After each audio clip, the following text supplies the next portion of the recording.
For a deaf person, you must see everything. You must protect yourself. Things happen in prison that you never know about. You never see. They don't tell you. You must watch out for yourself. Somebody have a knife because the other prisoners know your family send you money. They want that money.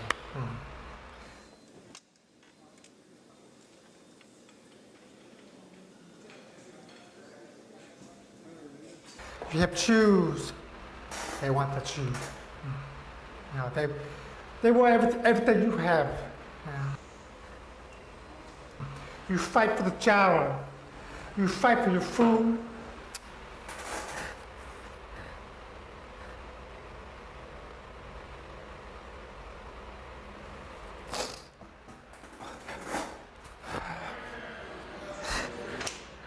There's no question that individuals with disabilities in prisons and jails face a very scary life. We know from the research that's been done on the national level about prison rape and abuse that individuals who have mental illness, individuals who are elderly, individuals who have a physical disability or who have a mental disability are oftentimes targeted for sexual abuse and assault. It's laughable because it seems so completely far out there, far-fetched, that we could be treating people the way we treat people in prisons, not just the deaf and deafblind and blind, but anyone. The way we treat men and women in the prison system in the United States is just terrifying.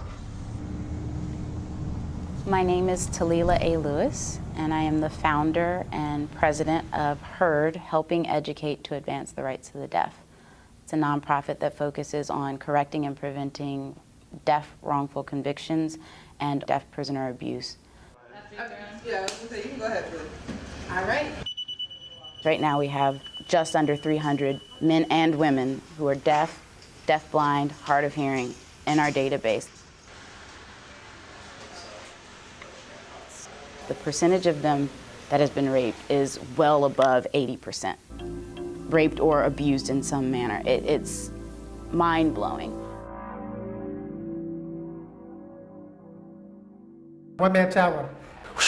I'm watching the door. Somebody's there. I don't know. He come in through the bar. He grabbed me. I'm fighting and kicking the ball. I'm fighting. I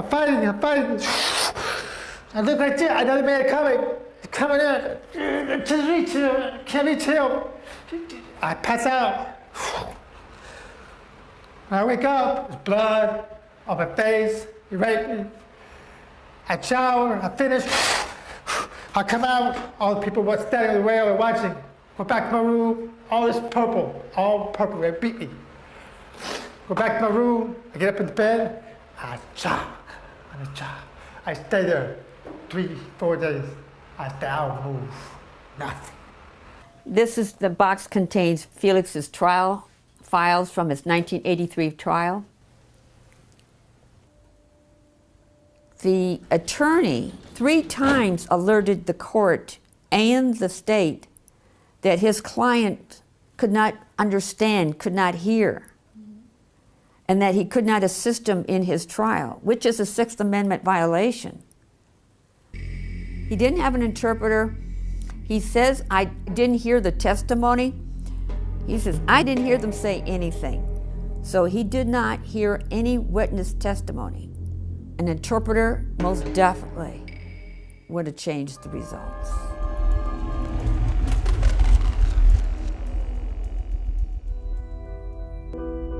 Felix, after he was raped, would get in his cell, and he was so scared that he would get down close to the ground and he would listen against the wall for movement, for the sound of movement or the feeling of movement. Vibration. Yes, the vibration.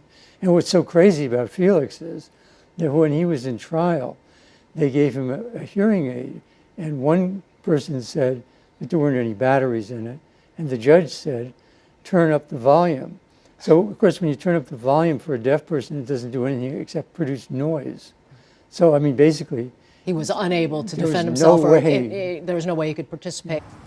Deaf inmates don't have equal access to services that they need, and they just need someone to be an advocate for them. People who can hear get 10 minutes on the phone every day. On the other hand, a deaf inmate has to actually schedule an appointment with the city social worker to get the TTY and talk on the phone. If they don't have communication with their family or loved ones, they won't feel support, they won't feel loved, they'll feel more isolated in the prison system.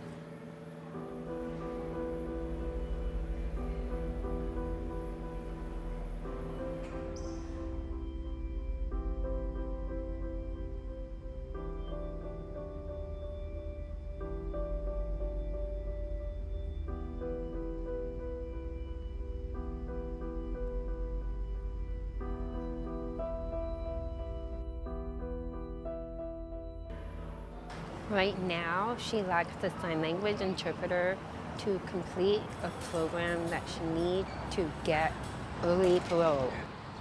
So therefore, she's in jail longer than she really needs to be.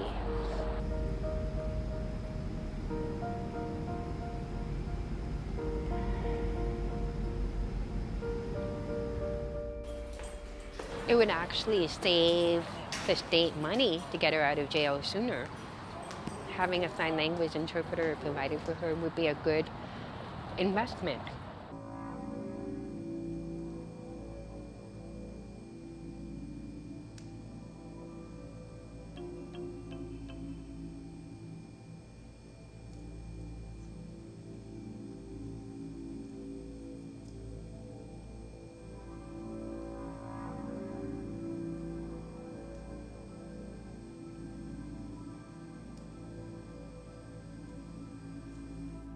It just makes it even more difficult to overcome substance abuse if you have a disability. If you don't have sign language access, in terms of therapy, group therapy, you're not going to get the support you need to stay clean. I am the mother of Jeremy Thomas Sanders. Jeremy never got treated right here from the beginning, from the time of the arrest. While he was being held at the Lawrence County Jail, he never got a phone call or no Miranda warning or an interpreter. Jeremy told me he asked for an interpreter 16 times while he was at Lawrence County Jail.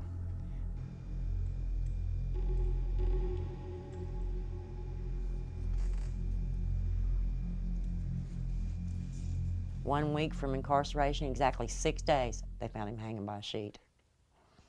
It was the most horrible experience most horrid phone call I've ever received in my life.